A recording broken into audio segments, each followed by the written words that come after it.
حضرت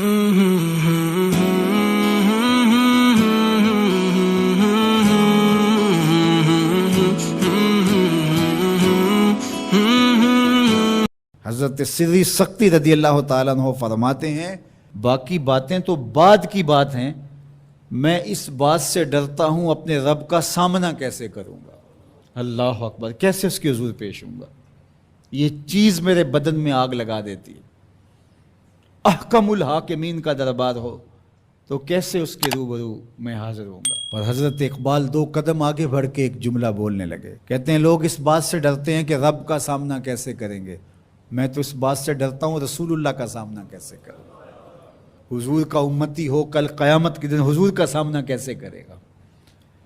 بندہ خدا اپنے رب کا سامنا کیسے کرے گا۔ لیکن یہ کرنا پڑے گا، یہ نہیں ہے کہ کوئی فرار کا راستہ تلاش کر لے کہ میں نہیں کرتا، یہ کرنا تو پڑے گا، ہر صورت میں کرنا پڑے گا۔ بلکہ ایک حدیث پاک میں آتا ہے قیامت کے دن جب لوگ اس کے روبرو پیش ہوں گے تو اللہ بندے کو اپنے حضور سے ہٹنے نہیں دے گا جب تک 4 سوال اس سے پوچھ نہیں لیتا۔ ان عمرہ فیما افنا ہو، اس سے پوچھا جائے گا عمر کہاں گزاری۔ دوسرا سوال جو اس سے کیا جائے گا ان جسدہ فیما ابلا ہو، بتا اپنے جسم کو کن کاموں میں لگایا، تجھے پھریرا بدن دیا تھا، اٹھتی جوانی تھی، عنفوان شباب تھا، چمکتی آنکھیں تھی، روشن چہرہ تھا، تجھے سنتے کان بولتی زبان بخشی، چوڑی چھاتی عطا کی، نرگسی آنکھیں تھی، کشادہ پیشانی تھی، قدِ رانا بخشا گیا۔ جب تو چلتا تھا تو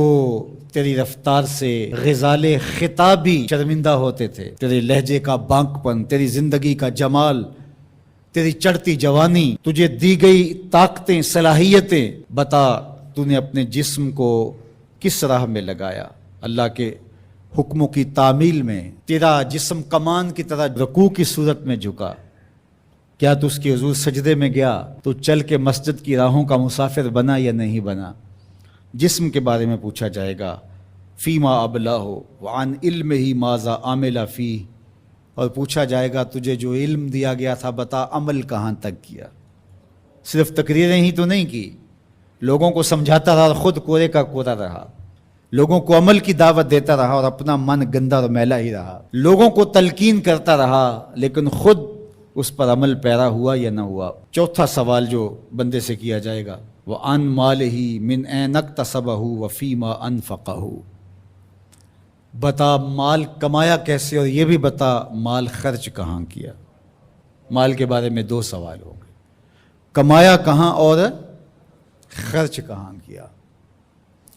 تو اللہ جل شانہ کا سامنا تو کرنا پڑے گا اور ایک وقت آنا ہے کہ تو اپنے رب سے ملاقات کرنی ہے۔ ارشاد فرمایا کہ اذا احب عبدی لقائی احببت لقاءہ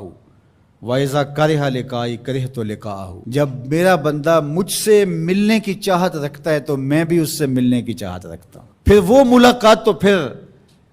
زندگی کی آرزو ہے کہ میں اس کے حضور جاؤں، لیکن اچھے اعمال کا ذخیرہ ہوگا تو پھر ملنے کی آرزویں ہوں گی، گناہوں کا بوجھ ہو تو پھر ملنے کی تمنا ہی نہیں ہوتی۔ جو اشتہاری ہوتے ہیں وہ تو شہر سے گریز کر کے پردے میں گزرتے ہیں، تھانے کے آگے سے کیسے گزریں گے؟ جن کے ذمہ جرم کوئی نہیں ہوتا تو ان کو کوئی پرواہ نہیں ہوتی ہے، اللہ کی پکڑ سے کوئی بچ تو نہیں پائے گا، لیکن جنہوں نے اللہ کی رضا کے لیے زندگی بسر کی ہوگی، اللہ جل شانہ سے ملاقات کا شوق انہیں کشاں کشاں اس کی دہلیز پہ لے جائے گا۔ تو کہا یا ایھا الانسان انک کادح الی ربک کدحا فملاقی، تو اس سے ملاقات تو کرنے والا ہی ہے، کرے گا تو صحیح، لیکن ملاقات کی کیفیت کیا ہوگی، حالت کیا ہوگی، صورت کیا ہوگی، اب یہ تیرے اعمال کے مطابق تجھے پتہ چلے گا کہ تو کہاں کھڑا ہے۔ تو اپنی مختصر زندگی کو مالک کی راہوں پہ ڈال دیں، یہ زندگی ایک بار ہی ملی ہے، دوبارہ نہیں ملنی۔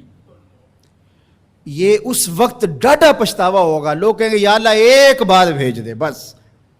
اب تو آنکھوں سے سب کچھ دیکھ لیا، دوبارہ تو سر سجدے سے نہیں اٹھائیں گے۔ کہا تجھے بھیجا تھا، پیغمبر بھی بھیجے تھے، کتابیں بھی اتاری تھی،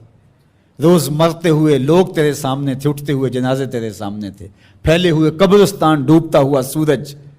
یہ عارضی دنیا کے کتنے نقشے تمہیں دکھائے لیکن تو پھر بھی نہ مانا، اب دوسرا موقع نہیں ہے۔ یقول یا لیتنی قدمت لحیاتی،